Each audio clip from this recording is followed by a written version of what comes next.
What's up guys, SLOTH here, and today we're doing something we haven't done in quite a while, once again, a tier list. Before we get started, if you're watching this right after it came out, you're one of the early ones, I will be streaming on Twitch TV/DukeSloth right now, so feel free to stop by. Just saying that at the beginning because I know quite a few people are just going to skip through the tier list. So, we've had quite a few patches, we've had quite a few SPL games, we have a few changes coming up still that will come in the next patches, or in the patch that came out today and stuff. That's all kind of implemented in this. Now, a lot of this is down to SPL stats. I will link the documents with the win rates and ban rates and blah, blah, blah down below, as well as some of my own experience playing in and some things that are different in ranked or whatever, and just, you know, get a mix of that info to place the gods where they are. And with that said, we can basically jump into this and start with the first gods. I know there will always be some people that disagree with certain picks. That's totally fine. But let's begin. I will have to check with my other list sometimes in between, just to make sure that I have the SPL stats and stuff in comparison. So have a look over there, you know what's up. Alright, let's begin with Agni. Agni is in a good place. He's been performing pretty well in the SPL and overall good. AMC saw a buff very, very recently. So in the newest patch, and we haven't seen that on live, or we haven't rather seen that in the SPL yet. But I think that will actually push the B out of the B tier. I am pretty certain that he's going to be at least A. He might be very well much stronger than that. He might be A plus even, or S, depending on how well the whole warding system works out. We have to find out. I think especially in competitive it's not going to be completely crazy, but with a new range and all that, he's going to be much more of a lane bully. I will give him A for now, and say that at least A should be justified. Artemis saw a buff too. His buff was not quite as significant, mostly more about health and base stats and blah blah blah. I still don't see him above B plus so far. Anhur has been performing very well in the SPL, has seen a lot of bans, more than I expected actually, and overall very potent pick actually. I didn't think he was going to be that good, but Anhur's showing up, and he's proven his worth. And I would put him in A+. He's still not completely overperforming or anything, but he's a little better than your average A-tier god. Amaterasu was a little bit overrated. She had a lot of bans, a lot of, you know, obstacles coming her way in that regard. And she didn't really perform to the level that she was expected to. Like, you have to keep in mind with any god, with any performance in the SPL, that it also is down to which team is playing against which. But Amaterasu didn't show up as the crazy god that some people made her out to be. So I will say she is A+. She's still a very potent teamfight god, still very strong. Just not S+ as worthy at the moment with her performance. Anubis is B+, and he will probably stay that way. You could even put him into B. Not really showing up, as usual. Just the lack of mobility. I know there are some people that are really convinced that he should be A because he has a lot of damage. Damage is not all, and Anubis is the very proof of that. Ao Kwang continues to perform at a very high level, has some more opponents now, so to speak, not always necessarily first ban anymore, but especially in ranked, he's still very, very strong, so I would still give him at least S. Aphrodite, no reason to pick her really. Single target heal in a time where there's so much AoE heal and stuff going on, and nothing else that works in her favor. She's poor Afro, man. Apollo, judging from his SPL performance and stuff, should actually be lower than where I'll place him. But in my opinion, one of those gods who can still perform better in ranked with his split push potential and stuff like that. He is just severely outclassed by Jingwei in almost every regard at the moment, except for split push, and therefore it is A for me. Artemis is one of those arguable cases because she's always been a bully in jungle, in lower divisions. She's always had some potential. I think she's very strong in the right hands, but she's not making it above B+ for me, simply because of certain junglers that we're going to put in A that she can't compete with. Ares, very torn on that one, also between B+ and A, simply because there are better aggressive supports at the moment, but I think Ares still has his niche as a very strong counter to certain leap guards and dash guards, severely underrated in my opinion in that regard, so I will still give him A just for that purpose. Artemis has been showing up. Blink Artemis is a thing at the moment. Seen it quite a few times. She's been performing. In the right hand, she is actually strong.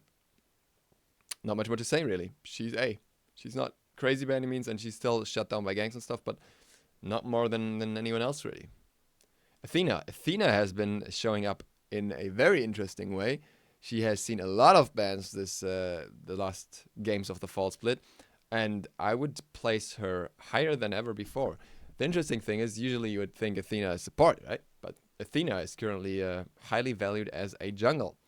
I'm not quite sure if I want to put her in A+ or S, but I will give her S for now, because I think in the right hands, especially when we can place her, for example, she really warrants that high tier rating, because she still has a great performance in many regards.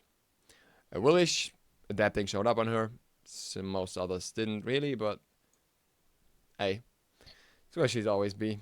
Nothing crazy. The meta doesn't really favor her at the moment. At the same time, Hydra's Lament buff does favor her, so she's kind of there. Bacchus a little overshadowed by other supports, but I think still a very potent pick, and he's getting a buff now, getting some more anti-heal, so that will help in a meta that is relatively heal focused.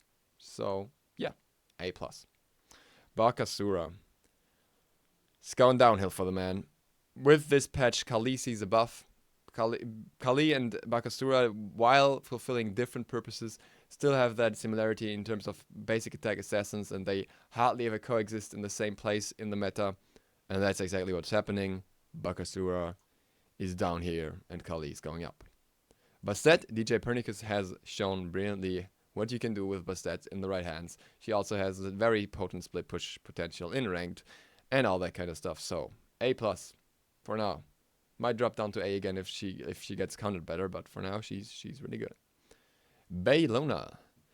Bellona is not doing all too well.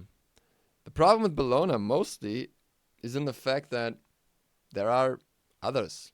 There are others that do the same job, but better, namely Olan Shen. So that brings Bellona down a little bit, and she's still good, but more of a situational pick. This arm is still very strong, obviously, even against Erlang, but she's just not the lane bully that she once was, with others taking the spot. Cabrakan. Cabrakan is actually performing in certain roles. Sometimes he's doing good. Not much to say about him, really. I would say he's A. He could be B+ as well, but I say for the moment he's A. Meta in solo allows him to exist there as well. It's no spot where he really shines, but he performs okay across various roles. Chuck got his buff. People were scared. So far, Chuck's not gone crazy. Chuck's better now. Chuck's good now. And I would say he's A. Chuck is actually climbing up now that he's got that knock up. There's a reason to pick him, but there's also a reason not to pick him, so that's fair. Chang'e has seen some play in middle lane and actually performed better there than for a long time in general. Still Chang'e still has her weaknesses with a really slow early game and stuff, so I would say B+. Chiron has dropped down quite a fair bit. Just can't really keep up with the current hunters in the meta. Part of the reason here being that the builds don't favor him. We get to another hunter later that has the same problem. And as such, I will put him into B+. I don't think he can keep up even with Apollo or AMC at this point. Cronos, kind of between A+ and A, I would say. For now, he hasn't shown up drastically in any regard over others in the SPL, so I would say A. A+ would be very much justifiable as well, simply due to the fact that he has high ability damage and high base attack damage and good split push potential in one guard. That's always great. Cupid has gotten his buff, and people thought he was going to be a lot stronger, and the buff kind of turned out to be a nerf, and now he is basically where he always was. B+, situational counter to, for example, Ragin, and for that he's very justifiable to pick, but overall doesn't bring as much to the table as most other hunters. Olan Shen brings a lot to the table at the moment. Olan Shen has been performing very, very well. If you look at the numbers, Olan Shen has a lot of potential in general with his sustain, his attack speed, focus, like making him more relevant than many other warriors late game in multiple regards. He's got a lot of CC. He's got a taunt, a knock-up, and a root with a cripple. And he's also got some damage to back that up. So that's good. That's really good in my opinion. And I think Angshan is really strong at this point. Showing up in multiple roles as well, which is always an indicator that a god is performing very well. Fafnir. Fafnir is as strong as ever. Nerfs didn't really bother them all too much. Still a early ban material. I could go S+ here. I'll put him into S because I think he's not necessarily stronger than the other gods in S+. In S, sorry. Fenrir is good in the right hands, in the right comp, with the right purpose. And if that's not the case, or if he falls behind, then he's getting problems. A. Freya. Freya has been performing like crazy. Freya, Hyros was considering to nerf her and then ended up not pulling through with that for whatever reason, we don't know. And Freya is very, very strong at this point. Freya is so strong that I would have no problem with anyone putting her into S+, given how early she comes online now, how well she can trade, especially if you go Soulstone and stuff like that, into a fucking crazy late game. I'll give her S, because I'd say she needs to show up a little more than that for S+, but she's, out of all these here, she's the one I would most likely put into S+, because she's been really, really strong. Gep is good, has good shields. Other supports are often better, but he's situational, very strong. Guan Yu. Guan Yu is one of those really strong solo laners, but also supports at the moment. Obviously, in solo, he's more of a late game character, whereas in support, he brings more to the table for the earlier stages of the game already. I am willing to put the guy into S. I could see people justifying putting him into A+ as well. He's somewhere in between. Really depends on who you ask. But with the heal meta and stuff, he's definitely up there. I put him into A+ for now because I think there's another healer that shows up better, but he's definitely up there. Hades. It's Hades, man. He's not doing much. Not much of a reason to pick him, but I always feel that Hades could perform better if somebody was to intensively play him and pull some strats with him. The ultimate is still a very good tool, but just not quite there in the meta. Habwa, similar. I don't know why, but in my comment section, a lot of people constantly whine about Habwa being OP or something. I don't know where that's coming from. Habwa has very high damage, and in duel he is definitely very, very strong. And he has low cooldowns, and that all works together very, very well. No doubt about that, but Habwa just has a relatively low mobility outside of his Cupid, and he is easy to CC out of that, obviously, because there's no movement extra other than the movement buff. So it's just very gankable no matter where you play him. If you play him in solo, you're like frontline. If you play him in mid, you just cannon fodder if the enemy plays it right, and that's why he's not going to be as good as, for example, Agni. Hell. B. What you gonna do? Not much to do for Hell at the moment. It's just a healer. Hercules. Hercules is good, but with Tyr and Shark being strong, I don't feel like I can justify putting Herc into A anymore. Because I feel like he just performs on a lower level than those two, simply because there's not much of a reason to pick him. Doesn't have the same of options to be impactful in a team fight, and that's why I will put him B+. I could see people justifying him in A as well. Hou Yi, yeah, he still exists. He still does good damage. He still has a counter potential against stealth targets and stuff like that. So he's not bad by any means, but he's significantly weaker than he used to be, and the build meta for hunters once again doesn't favor him all too much. Hunbats. Now Hunbats is someone where I have to correct myself. In my recent jungle video, I put him on 4, I think, or yeah, 3 or 4, because I didn't want to overrate him. Because I was worried that because I play him a lot, I might be biased and I might overrate him. Looking at the SPL games, I should have trusted my instincts. Hunbats is doing really well. I think there's no assassin at the moment that really comes close when it comes to teamfight utility to Hunbats and how much he's favored for that. You know, we have Thor and Red Tusker, but Hunbats is just so strong in that regard. Hydra's Lament was a Hunbat's buff straight up, and that puts him into S, and I think he may actually be stronger than Ao Kwang at the moment. Depends very much on if you play ranked or competitive or whatever, even though he's got the downside of being easier to avoid in competitive with a delay on his ultimate, but doesn't matter. He's showing up all the way. The monkey is there. Isis is performing better now. She's been like a bit out after the pod removal and then her nerf and stuff, but with that slight buff and stuff, she's back. She's doing good. Pretty good place. Above average. Izanami. People have tried. So far, no one has proven that Izanami is actually effective in any regard. I'm sorry, Isa. You're B+ until proven differently. Because as of now, her whole basic attack mechanic is fun, but the benefit is minor. Lane clear, sure, it's nice, but others can lane clear relatively fast as well, and there's no additional benefit to it, so even with the different leveling strategies, like maxing the 1 after just putting 2 points on the 2 and stuff like that, she has never really shown up yet, and the game she won was a game where she had hardly any impact at all, so we'll see. Janus. She's doing well, as always. High mobility for the team, high damage. I don't want to see new Lisa's Janus in my ranked games ever. I'm hopefully never gonna, because I'm way too low placed. But yeah, no, brutal.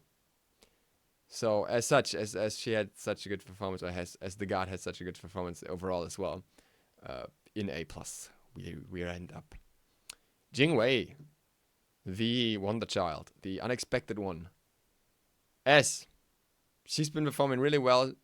High picks, high bans, all that stuff is there. And the build meta is very much in her favor. She can start pushing structures relatively early. And she's just scary at this point. And the passive... People have learned to use the passive, and people have learned to use all her steroids and going in aggressively. And ever since that, she's been climbing up and up and up and up and up. And now she's doing really well. Callie. Now this is a bit of a disclaimer here, I would say. Callie is yet to be determined to some extent, because I really need to test out more how that passive buff feels. I really need to see how high level players perform with that before I say anything absolute here. For now, I will say after the buff, she's at least S. I could imagine her going into S+ because it's really, really, really strong. Just as long as your target dies and your next target is in front of your face, you're always gonna snowball. And even if someone else kills your target, you just get your next target right away anyways. Team fights have a completely different dynamic for her now, and she's got to pick her target early. So that's very strong. I could imagine that being reverted. As always with Callie, she'll go up high and high and higher, and then she would drop down all of a sudden, as usual. Nothing new there, but in this case, I might actually expect a nerf to her. We'll see. Khepri. The Hugbug's doing relatively well at the moment. Has been showing up, surprisingly. After all the nerfs, he was a little lower rated. But in certain situations, he's just really, really good still. And he's performing, so A+ it is. Kukulkan. Kukulkan is finally where people wanted him for ages. In B+. Kukulkan. MSC Stealth has... Was it MSC Stealth? Yeah. Has shown that Kukulkan can perform in the right situation with the right comp. And can do that very well. With the right positioning. With a good warding. But you need all that. You need all these conditions for him to work properly. And others just have an easier time doing that. For example, AMC has an easier time doing that now. As such, yeah, he's doing well in the right hands. But it's not suddenly stronger. Kumbhakarna has had a very bad showing in the SPL on fall split, but I will still put him in A because I think that's down to other supports being more viable in a competitive environment, while his setup in ranked especially is just great and it's just very, very powerful. Loki. B. She went with Loki. Split push, but if you want split push, then you could go by stat, and he has to go to solo because his jungle is terrible, and then you don't have frontline, and that's just not ideal, and that's where Loki is. Medusa. Medusa could really could really be A still. But once again, ability focused hunter, not performing to the same level that I would say Hu Yi could. B plus it is. Not a bad B plus though. Good B plus. Mercury. I don't know what people have, like, why they think that this god is bad. Mercury's good. Just need to play him. Has not been picked much. Has not been performing overly well, but he's far from trash, and I'll just give him A out of protest because people think he's so bad, and I don't think he is, because late game Mercury still wrecks face, and it's gonna take one pro game where one of the pro players does that, and then all of a sudden it's get back to Mercury is so strong.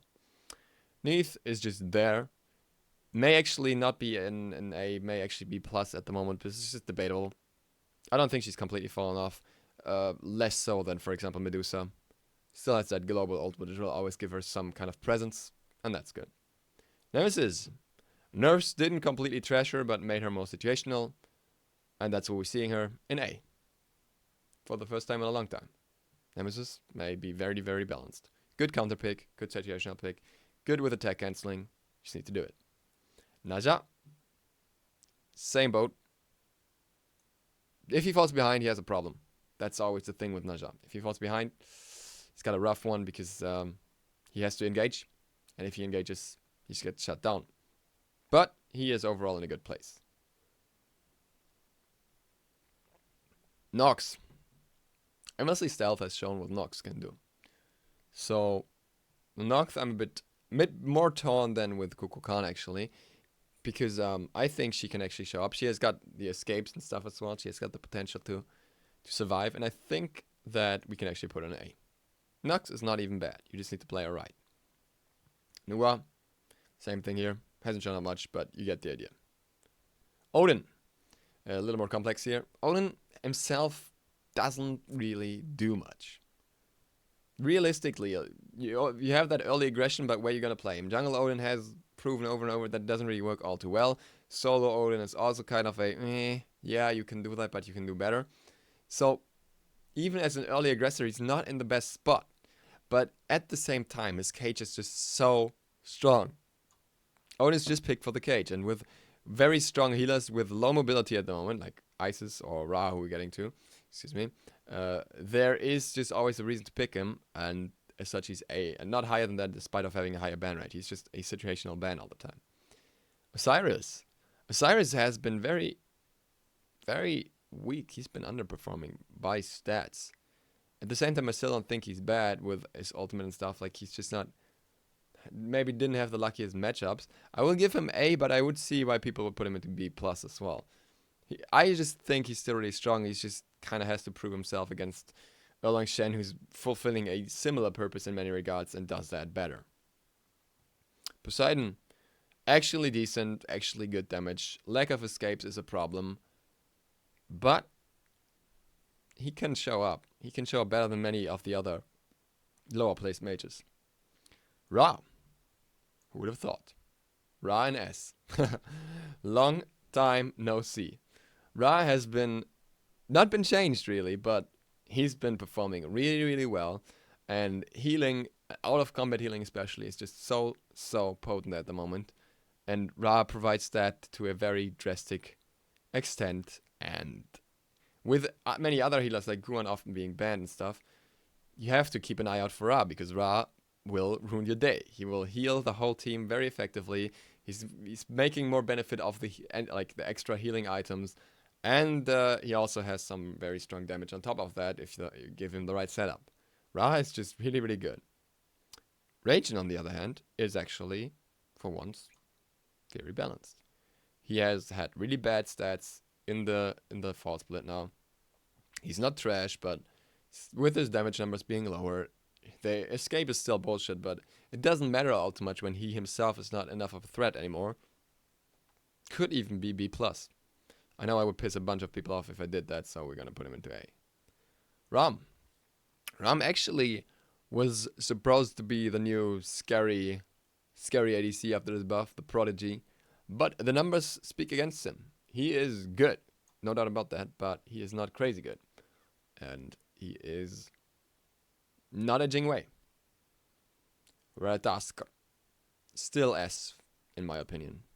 Hasn't been picked all that much, but still S. And next week, Mask's gonna play again, I think. Is he? No, I don't know. If he is, then we would say some more of the high performance of Red. So, yeah. Raven.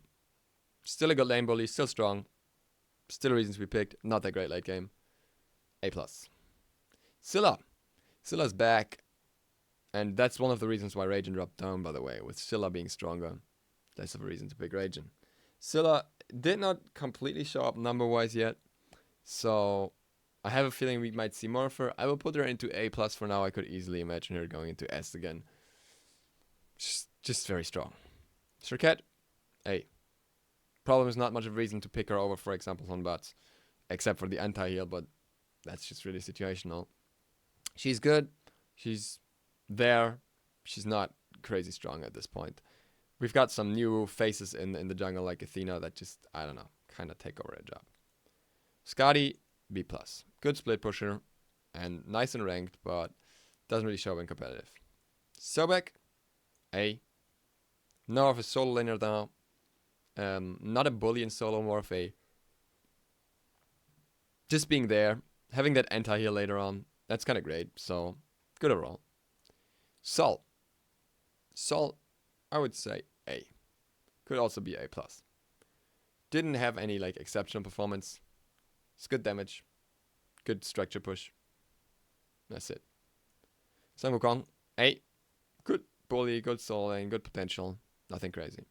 Susanoo, B+.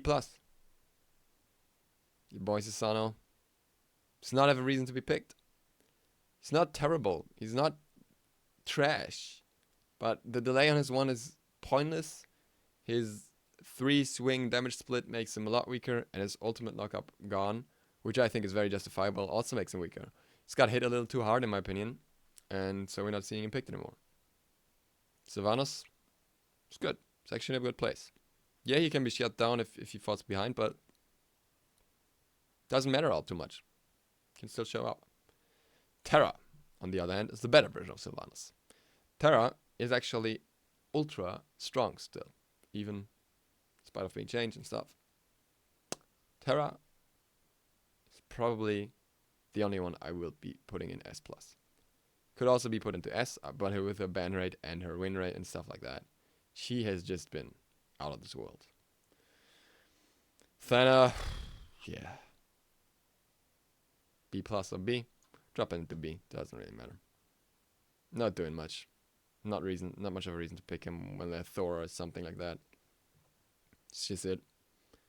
Just no particular purpose to pick him.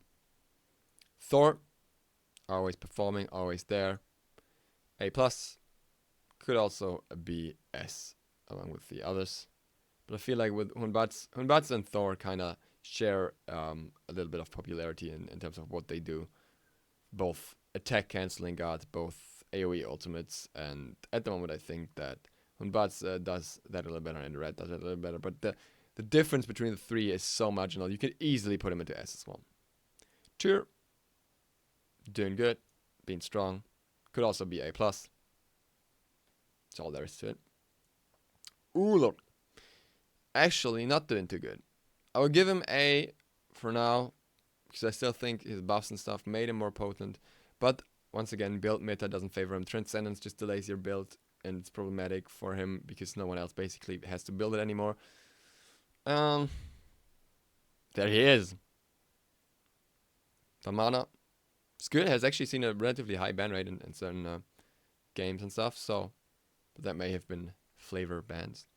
So yeah, A for me. Vulcan also performing very well. I would say A, could be A+ as well, but he's doing decently.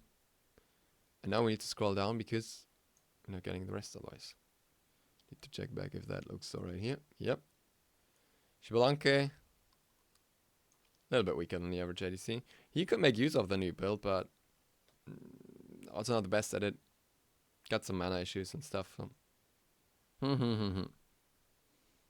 Xingtian. Xingtian has actually been performing really well. I would not even... Like, I could consider putting him into A+ as well. I will put him into A. but overall a lot more potent than he used to be. Ymir, also an A. Variety has shown on solo lane that Ymir is good there. Zeus also actually had some solid games. Zeus is fine. Once again, not so gankable because he's got so much damage, but no mobility. So if you get ganked and they dare to fight you, then you have a problem. Shankui, a little bit below the rest. And that's it. Camelot's still very hard to say. Somewhere probably around A plus now. Depending on how, like very team comp dependent, so probably more A than A plus really. Alright, that's it for this video. Once again, if you are watching this early, I'm streaming on Twitch TV/DukeSloth right now, if you want to stop by and say hi. Other than that, thank you guys for watching. See you all tomorrow. DukeSloth, out.